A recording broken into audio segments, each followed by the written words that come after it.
Emmanuel Aumonier, Médiasphère. Bonsoir à toutes et à tous et bienvenue dans Médiasphère, l'émission qui s'intéresse aux médias dans toutes ses formes. Ce soir, j'ai le plaisir de recevoir Stéphane Simon, éditeur de médias, comme pour la revue Front Populaire. Il y a la plateforme digitale Néo également, et puis plein d'autres choses dont on va parler. Stéphane Simon, vous étiez aussi producteur, et vous êtes toujours producteur de télévision. Vous avez produit notamment les émissions de Thierry Ardisson, d'autres émissions sur Paris Première, sur le service public. Bonsoir et bienvenue à vous sur Radio J. Merci, bonsoir Emmanuel, bonsoir à tous. Avant de vous lancer dans l'image, vous avez commencé dans la presse écrite avec notamment Pèlerin Magazine ou Libération, François aussi. Pourquoi est-ce que vous avez à un moment bifurqué vers le digital ? Est-ce qu'il y avait quelque chose qui vous satisfaisait pas dans la presse écrite ? Alors, j'ai pas bifurqué tout de suite dans le digital, je suis passé par la télévision. C'est gentil de le rappeler, ça nous ramène quand même il y a quelques années en arrière.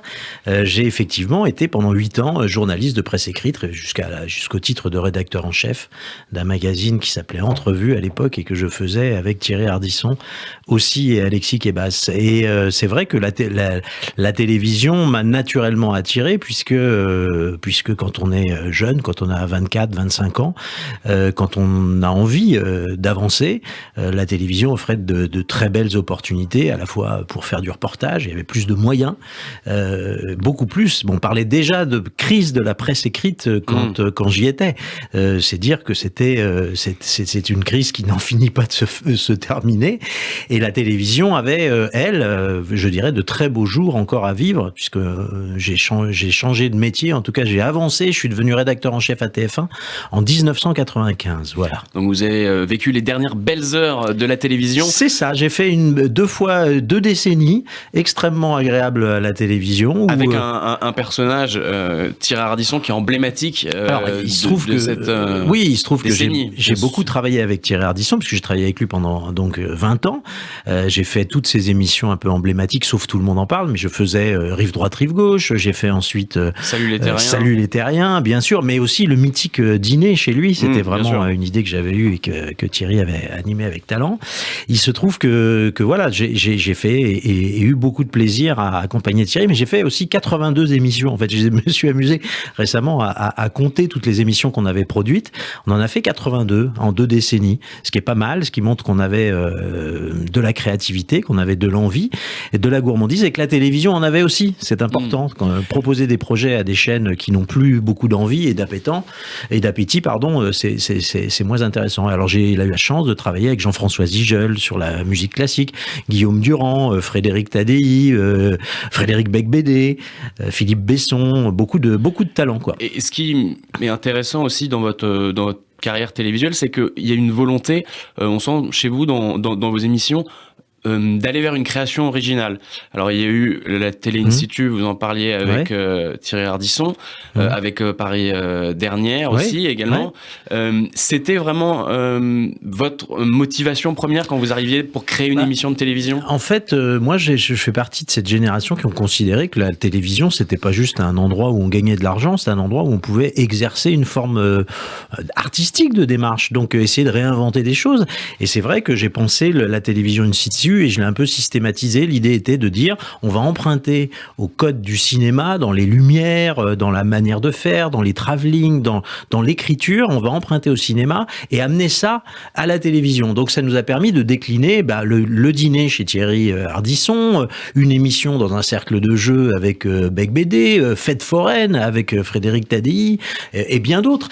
Et c'est vrai que la télévision, c'est un petit peu avec le temps laisser aller à plus de facilité et puis surtout à de plus en plus d'économies, donc des dispositifs de plus en plus simples, qui sont ceux aujourd'hui que l'on voit même en radio, c'est-à-dire des caméras automatiques, plus de réalisateurs, donc c'est moins intéressant parce que c'est moins créatif aujourd'hui la télévision, c'est clair. Est-ce que par exemple refaire du divertissement à la Cyril Hanouna aujourd'hui, ça vous intéresserait ou pas du tout. D'abord, j'ai jamais été un champion du divertissement. Moi, j'ai essayé plutôt de faire des magazines qui avaient une petite plus-value, je dirais, d'intelligence. C'est un peu prétentieux de dire ça, mais une petite plus-value de transmission, en tout cas de culture.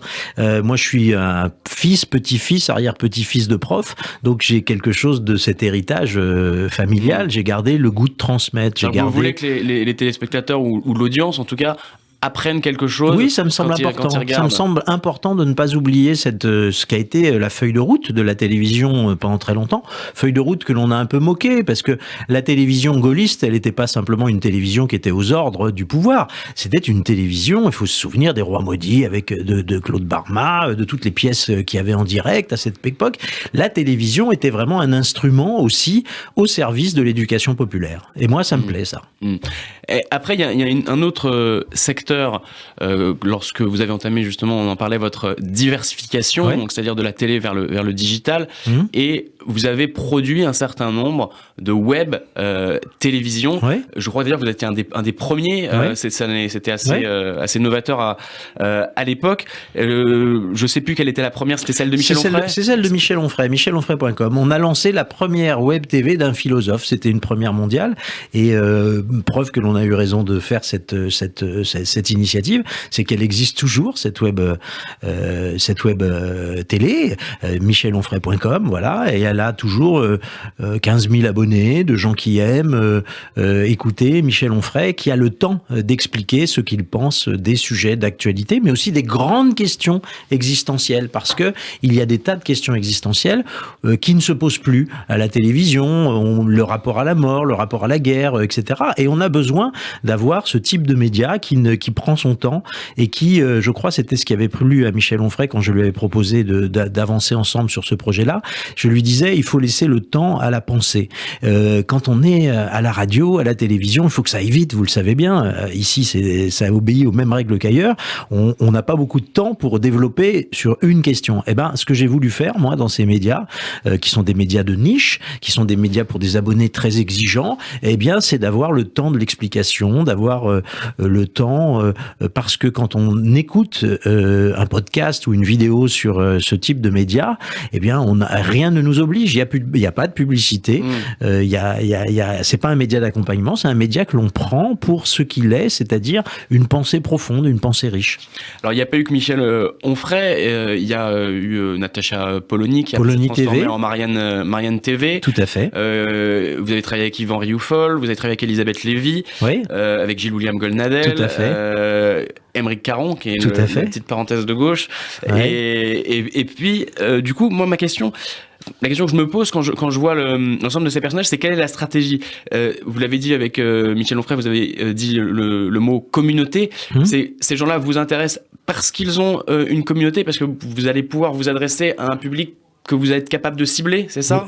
Bah, écoutez, c'est assez simple et c'est pas ici même que l'on dira le contraire. Il y a besoin d'avoir des médias qui s'adressent à des gens, à une audience qui est une audience affinitaire. Radio J s'adresse à tout le monde, évidemment, mais il y a un prisme qui est intéressant parce que il y a une pensée et une actualité juive qui convient de traiter.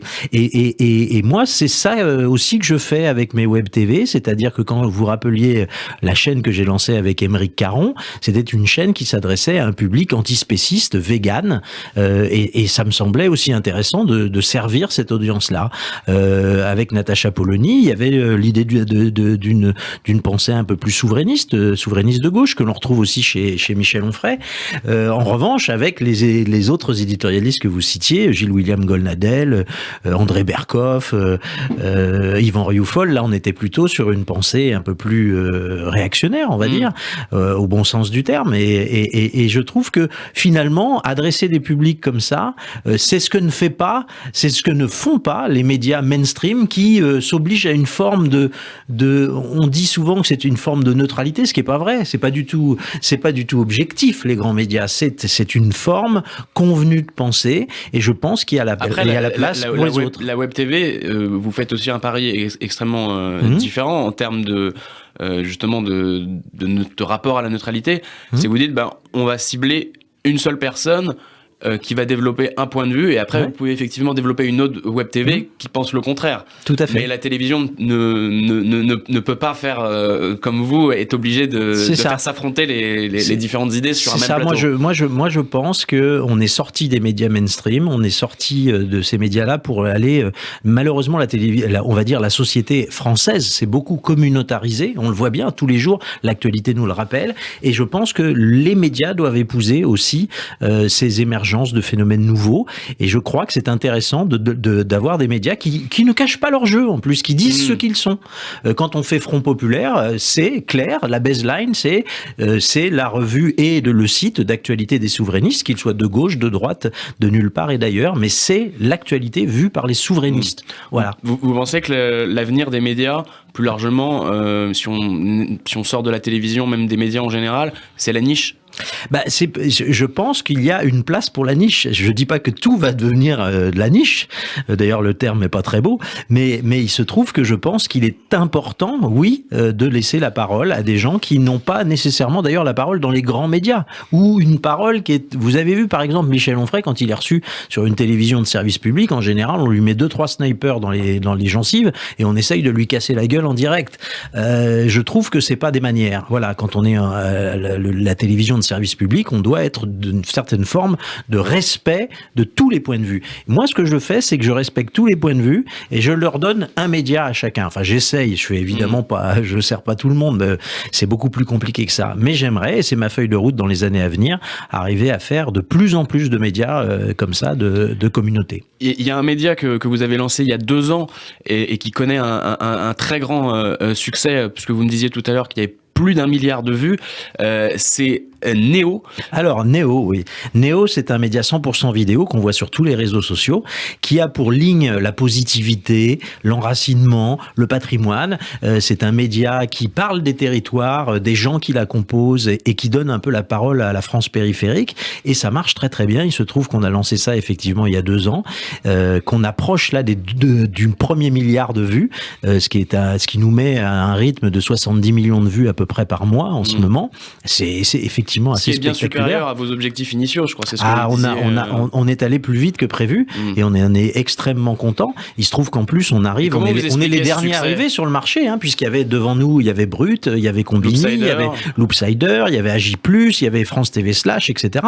Et maintenant on est dans le top 3 de ces médias-là. Donc on est très heureux de ça en si peu de temps. Vous avez justement, par rapport à ces autres médias, choisi d'angler un peu plus votre offre. Vous le disiez, sur le terroir, sur les territoires, sur un peu la France profonde. La France profonde, c'est peut-être un petit peu connoté péjorativement. Nous, ce qu'on aime, c'est d'abord la France qu'on voit, c'est la France plus que la France qu'on voit. C'est-à-dire, c'est la France à laquelle on ne donne pas souvent la parole. C'est-à-dire, c'est la France des artisans, c'est la France des traditions, c'est la France, encore une fois, des territoires, parce que on le sait très bien, l'actualité, les journalistes sont tous à Paris, donc ils ont une espèce de vision un peu jacobine de l'actualité, et nous on a pour Paris de se dire tiens, il y a une France qui marche très bien, qui est en plus une forme de France, j'allais dire éternelle, c'est idiot aussi, c'est aussi idiot que profonde, mais enfin une France généreuse, une France positive, une France qui hésite pas à se lever tôt et à travailler et à montrer l'exemple sur bien des points, et moi j'aime beaucoup ce média parce que vous essayez de montrer ce qui va bien. On essaye, exactement. Alors on nous avait dit, d'ailleurs c'est marrant, quand on a lancé ce média il y a 2 ans, on nous a dit ça va pas marcher sur le digital, il y a que le clash, il y a que le buzz qui fonctionne. Et il se trouve que au contraire, notre positivité, notre manière de voir les choses, notre manière de rendre compte de façon heureuse de ce qui se passe dans les territoires, ça rencontre un très grand succès.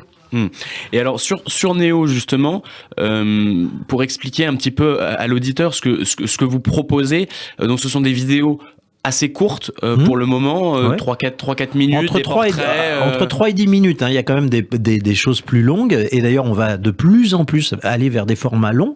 Ça fait partie de notre feuille de route pour les 2 prochaines années, c'est aussi de développer davantage de documentaires, de choses longues que l'on verra sur notre plateforme, et puis de réaliser ce qui nous semble être une forme d'aboutissement, c'est-à-dire un média de l'engagement véritable. Ça veut dire quoi ? Ça veut dire que quand on verra des choses sur Néo, on pourra aider les gens dont on parle.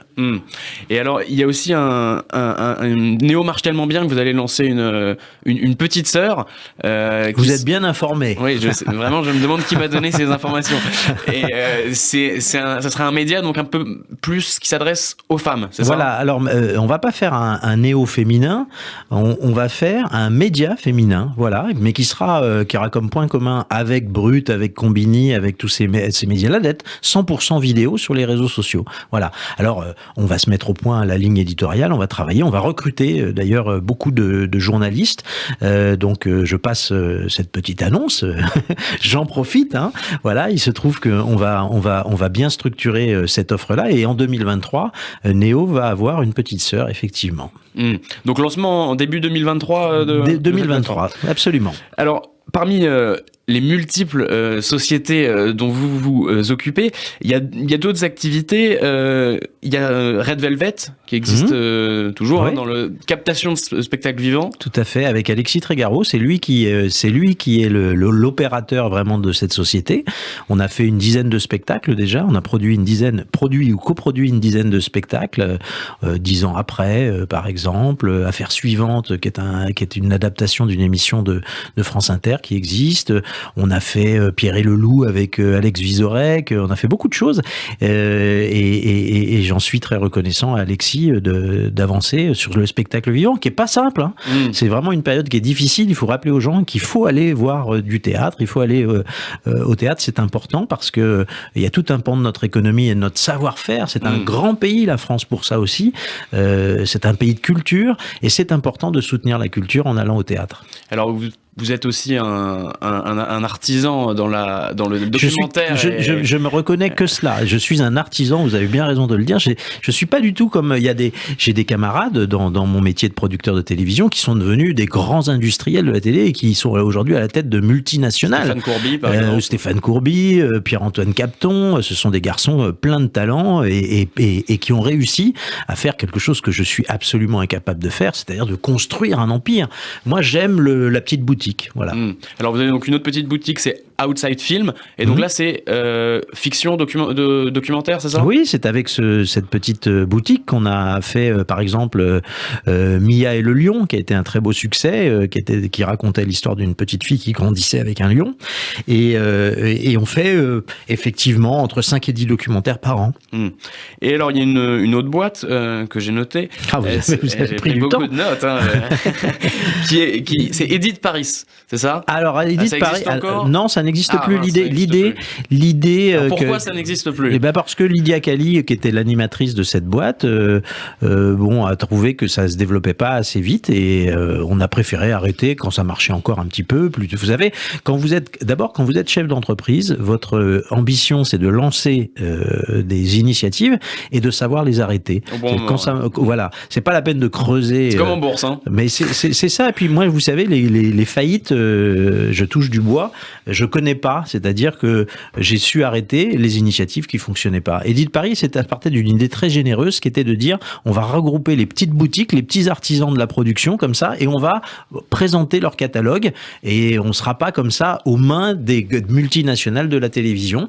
Et puis, certainement, il y avait pas le marché pour. Alors vous êtes partout parce que vous êtes dans le sport aussi. Non. Vous êtes dans le sport avec l'after foot. Alors justement, alors là, on parlait de communauté. Ouais. Il y a une très belle communauté depuis maintenant des années et des années sur l'after foot, donc qui est toujours présentée. Bon, c'est Daniel Riolo et Gilbert Brébois qui sont les deux animateurs phares. Absolument.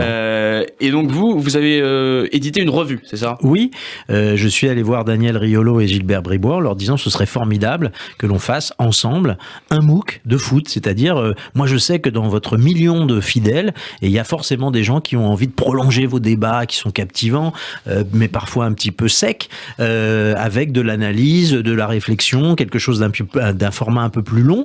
Donc c'est un trimestriel, After Foot, et c'est un trimestriel qui fonctionne bien, ou dans lequel on prend le temps de parler de football, et puis on fait plein de clins d'œil à leur émission de radio, parce qu'ils ont évidemment, c'est quand même la première émission de radio de foot en termes de podcast. C'est un succès extrêmement important. Succès populaire, c'est un succès populaire. Voilà, donc c'est pour la crème de cette émission. Ils ont leur revue qui s'appelle After Foot, la revue, tout simplement. Alors avant la revue de l'After Foot, dans un registre un peu différent, vous aviez lancé un autre trimestriel qui est Front Populaire avec Michel Onfray. Absolument.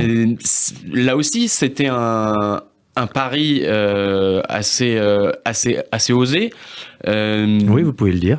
Puisqu'on est quand même sur une revue qui est assez épaisse. Hein. Oui, c'est exigeant. C'est beaucoup d'articles de fond, très peu d'illustrations, beaucoup de pensées. C'est du concentré. L'idée a été de faire un très beau produit simplement pour que les gens aient l'envie de l'archiver chez eux et de pouvoir s'y référer quand ils ont envie. C'est-à-dire, pourquoi ça s'appelle un MOOC ? Parce que c'est un mélange entre le magazine et le book, le livre.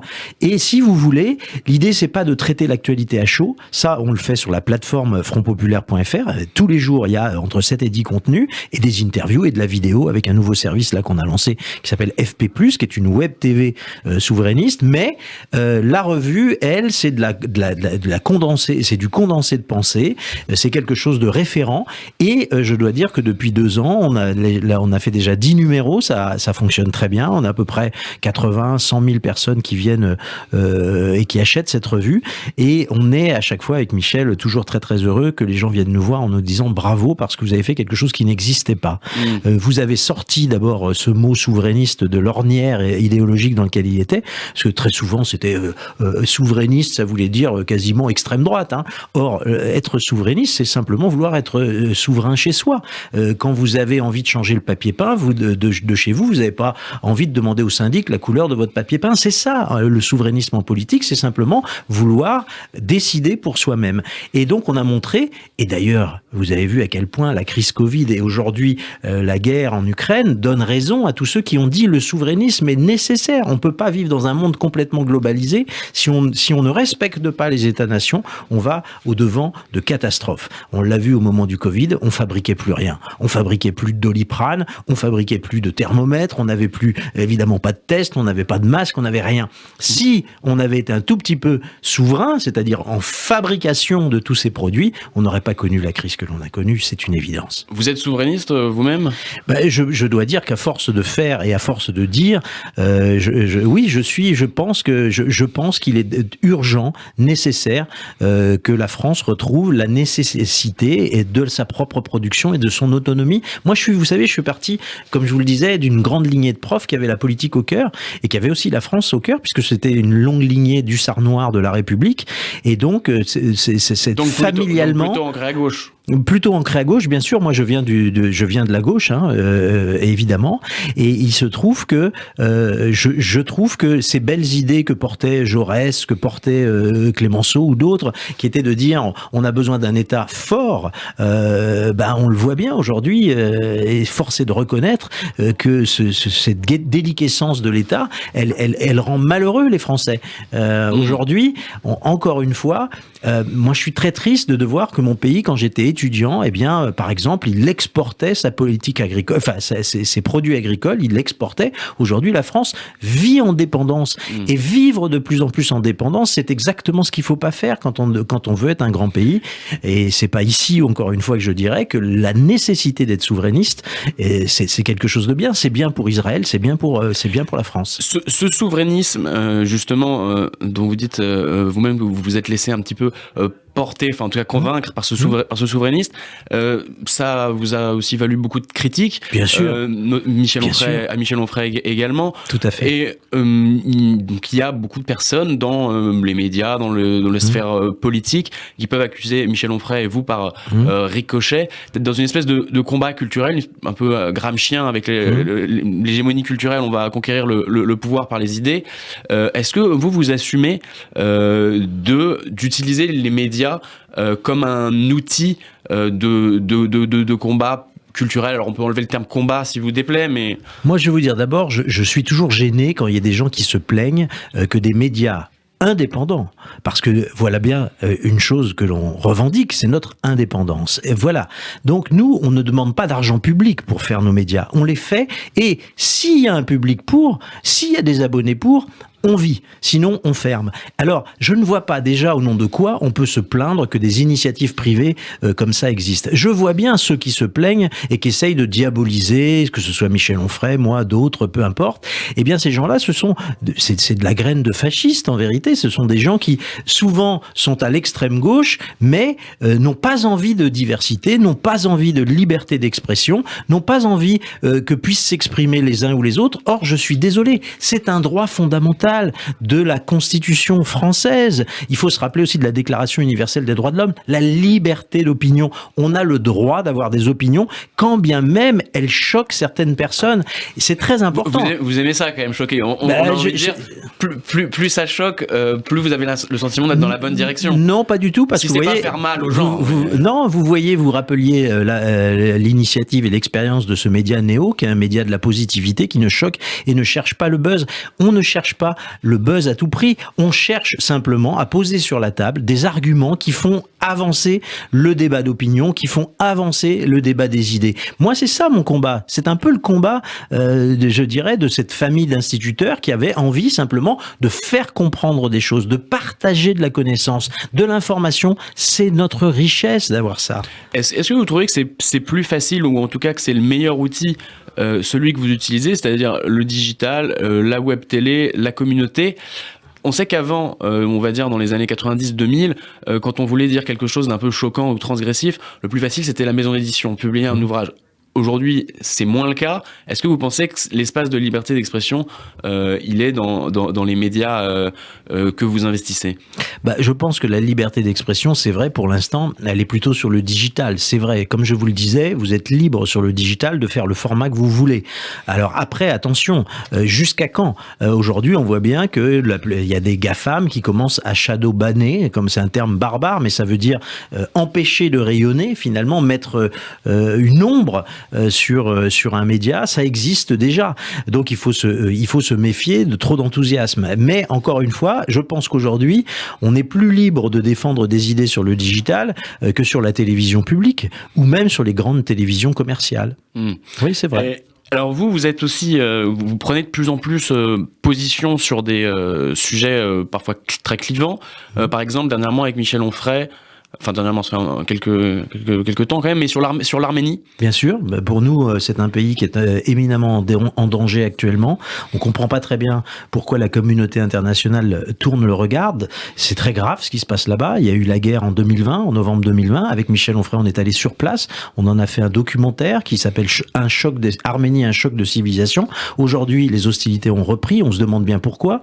C'est le territoire souverain de l'Arménie qui est attaqué aujourd'hui par l'Azerbaïdjan. Et on apprend que l'Union européenne a signé des accords gaziers avec l'Azerbaïdjan parce que c'est un partenaire fiable et sincère. On apprend cela et là évidemment notre sang ne fait qu'un tour parce que on rappelle que en Azerbaïdjan c'est un dictateur qui supprime ses oppositions, qui dirige ce pays, qui s'appelle Ilham Aliyev et que c'est un dictateur qui comme Erdogan souhaite la disparition des Arméniens, ni plus ni moins. Ils appellent les Arméniens des chiens, c'est-à-dire quand on commence à animalifier un peuple, ça veut dire qu'on a des visées qui sont des visées exterminationnistes. C'est très grave. Il faut quand même se souvenir que l'Arménie a été un peuple génocidé en 1915. Les Arméniens ont été génocidés.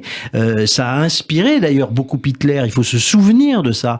Donc il n'est pas question d'abandonner ce petit peuple qui est un grand petit peuple, puisque ça a été un grand royaume avant de devenir une petite république, mais ça a fait des gens formidables. S'il y a une diaspora arménienne partout dans le monde, comme il y a une diaspora juive partout dans le monde, de gens talentueux, de gens brillants, de gens qui occupent des postes au premier plan, aux avant-gardes de la société, et qui, comme les Juifs, ont réussi à s'intégrer de façon parfaite et de façon harmonieuse avec les pays dans lesquels ils sont. Et moi, je trouve que ça, c'est merveilleux. C'est vraiment quelque chose qu'il faut saluer. C'est la grandeur de ces gens-là. Et on ne peut pas, et de même que je ne laisserai jamais, ça ne me laissera jamais indifférent les critiques que l'on porte sur Israël, parce que je pense que c'est un pays merveilleux conseille aussi de grande liberté et de grande tolérance, contrairement à ce que veulent raconter des gens qui n'y ont jamais mis les pieds. Eh bien, je suis un défenseur. Michel Onfray, d'ailleurs. J'y suis allé cet été, non, moi tout seul, mais je vais y aller avec Michel Onfray au printemps prochain, parce que c'est un pays qu'on ne peut pas laisser traiter de régime d'apartheid. C'est grotesque. Pour tous ceux qui ont été là-bas, d'abord, ça montre que la méconnaissance des gens qui critiquent Israël, tout le monde sait quand on y est allé, quand on y va, que 20% de la population n'est pas de religion juive et que ça n'a aucune importance, qu'on est traité avec les mêmes droits. On ne monte pas dans un compartiment particulier dans les transports en commun comme on le faisait en Afrique du Sud quand on était noir. C'est ridicule de dire que... Vous pourriez tourner un documentaire, par exemple, Nous allons tourner un documentaire. Nous allons montrer... Alors, j'ai fait, moi, pour ma part, un petit documentaire d'une 20aine de minutes qui racontait le quotidien en Israël. Évidemment, je ne raconte pas le quotidien dans les territoires occupés, parce que les territoires occupés, moi, je sais qu'ils sont sous la responsabilité des Palestiniens et que les Juifs, à part l'armée, qui parfois fait des interventions... Non, mais des interventions de sécurisation. Parfois, il y a des bavures, mais où est-ce qu'il n'y a pas... Quand il y a des interventions de l'armée, parfois, il peut y avoir des bavures. Mais je sais très bien aussi que Tsahal fait un travail vraiment avec une grande hostilité sur place. Et donc, franchement, il faut pas voir cette armée comme étant une armée de barbouzes, de gens qui foulent les populations au pied. C'est beaucoup plus compliqué que ça. Quand on sait à quel point il y a un nombre incalculable de roquettes qui s'abattent sur Israël, qui sont lancées à l'initiative du Hamas, on peut pas dire que c'est Israël qui agresse. C'est totalement faux. En fait, malheureusement, je trouve que les députés de la NUPES qui ont dit qu'il fallait qualifier Israël de régime d'apartheid disent absolument n'importe quoi. Et on voit bien que derrière, il y a un impensé. C'est-à-dire que ces gens se disent non pas antisémites, mais ils disent on est antisioniste. Ils sont aussi un peu prisonniers des gens qui votent pour eux. Absolument. Ils sont un peu prisonniers des gens. Vous avez raison de le rappeler. Et quand on dit qu'on est antisioniste, ça veut dire quoi? Ça veut dire finalement, on nie à Israël la capacité la réalité de son existence et son existence même. Et ça, c'est extrêmement rare. C'est extrêmement grave, pardon. Et je dirais que cette pensée-là, c'est vraiment, Michel Onfray l'a dit dans un remarquable édito dans le journal du dimanche qui est paru cet été, eh bien, c'est une troisième vague d'antisémitisme que l'on connaît là. Quand on entend des gens qui disent qu'ils sont antisionistes, ce sont en vérité des gens qui sont antisémites. Alors on va terminer cette émission non pas sur ces paroles sages, mais sur un questionnaire des médias. Alors c'est un peu la tradition à la fin de chaque émission. On va tester un peu. Alors je précise que vous m'avez pas communiqué ces questions, donc ça va être de la spontanéité. C'est le but. Le but, c'est que vous me répondiez de manière la plus brève possible et la plus spontanée évidemment. La chaîne de télévision que vous regardez le plus? De très loin, en fait BFM. La station de radio? La station de radio que j'écoute le plus, ça doit être France Culture. Est-ce qu'il y a un podcast que vous suivez particulièrement? Il y a des podcasts que j'aime beaucoup, c'est ceux que fait Frédéric Tadei. Le réseau social que vous utilisez le plus? Le réseau social que j'utilise le plus, c'est de très loin Twitter. Je tweete beaucoup trop d'ailleurs, parce qu'il n'y a que des coups à prendre. Quel est le dernier film que vous ayez vu au cinéma, dans une salle? C'était il y a 2 jours, je suis allé voir Novembre. D'accord. Le journal ou le magazine que vous lisez le plus en format papier cette fois? Alors, le journal ou le magazine? L'un ou l'autre, c'est celui qui... Alors, dans les hebdos, j'aurais tendance à lire le Point et Marianne, qui sont deux hebdos qui disent pas la même chose, donc qui m'intéressent. Et puis, en quotidien, c'est de loin Le Parisien. Le dernier livre que vous ayez lu? J'en lis beaucoup. Le dernier, je suis en train de lire le dernier Céline, Londres, qui est le dernier inédit de Louis-Ferdinand Céline. Le prochain grand média à disparaître, selon vous? Le prochain grand média à disparaître, c'est difficile parce que je crois pas que les médias vont disparaître en vérité. Je crois qu'ils sont rachetés par la plupart du temps par des grands groupes d'industriels qui font du business autrement et qui se foutent éperdument de perdre de l'argent. On le voit bien puisque regardez, le Parisien a été racheté par Bernard Arnault, l'Express c'est Monsieur Drey et Libération aussi. Ça perd beaucoup d'argent, mais c'est pas très grave. D'abord parce qu'il y a des aides publiques et puis parce qu'il y a une espèce de commedia dell'arte. C'est pas grave de perdre de l'argent dans ces médias, puisque finalement on fait de l'influence et qu'on se récupère autrement. Merci beaucoup Stéphane Simon d'être venu nous voir sur Avec Radio plaisir. J, nous avoir partager votre approche des médias. Quant à moi, je vous donne rendez-vous au prochain numéro. Je recevrai Jacques Legros qui va nous parler de son expérience, ses 40 ans de journalisme. À très bientôt, bonne semaine.